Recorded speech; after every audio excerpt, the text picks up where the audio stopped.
A landmark verdict Wednesday found Meta and Google liable for designing platforms dangerous to kids and teens. Both companies were slapped with damages to the tune of $6 million. The Los Angeles jury found Meta liable for $4.2 million of that and Alphabet's Google for $1.8 million. Those are small amounts for two of the world's most valuable companies, but the decision could force big tech to rethink how it defends itself against safety claims. Parents and child safety advocates celebrated news of a verdict outside the court.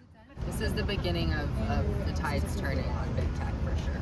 The case focused on a 20-year-old woman who said she became addicted to YouTube and Instagram at a young age because of their attention-grabbing design. Plaintiffs focused on how social media platforms are designed and not the content itself. That made it much harder for the companies to be found not liable. The jury found both companies negligent in designing both YouTube and Instagram, and that they failed to warn of their dangers. Snap and TikTok were also defendants, but both settled before the trial began. Those terms weren't disclosed. The plaintiff's lawyer, Mark Lanier, said Wednesday's verdict bodes well for thousands of other similar cases. This is the tip of the spear. And you've got to remember, this is what's called a bellwether. It's the first trial. In the history of American jurisprudence, it usually takes the plaintiffs 3 or 4 times to figure out how to win these cases. The plaintiffs are supposed to lose the first 3 or 4. We won.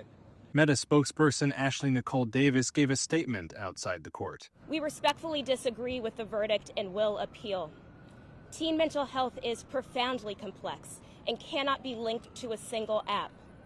We will continue to defend ourselves vigorously as every case is different, and we remain confident in our record of protecting teens online. A Google company spokesperson said they plan to appeal. Meta also said it plans to appeal. It all comes as tech companies face rising pressure over child and teen safety. The verdict could mark a turning point in the global backlash against their platform's perceived mental health harms to kids and teens. Colin Walk, who leads Hollis Still's cybersecurity and data privacy law practice, said the verdict sets a precedent for other cases.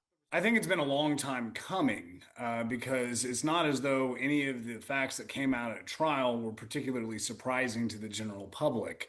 We've known for at least a decade now with tell-all books for former Google and Meta employees who come out and say, hey, we're using casino-style techniques in our algorithms to try and keep children on our screen so that we can sell more products. So it's not a particular surprise, long time coming, much like the tobacco litigation. So I think the jury's verdict will ultimately be upheld. More separate trials in the U.S. are set for the months ahead. Another major trial involving several states and school districts is set for this summer in Oakland, California. A separate Los Angeles trial begins in July.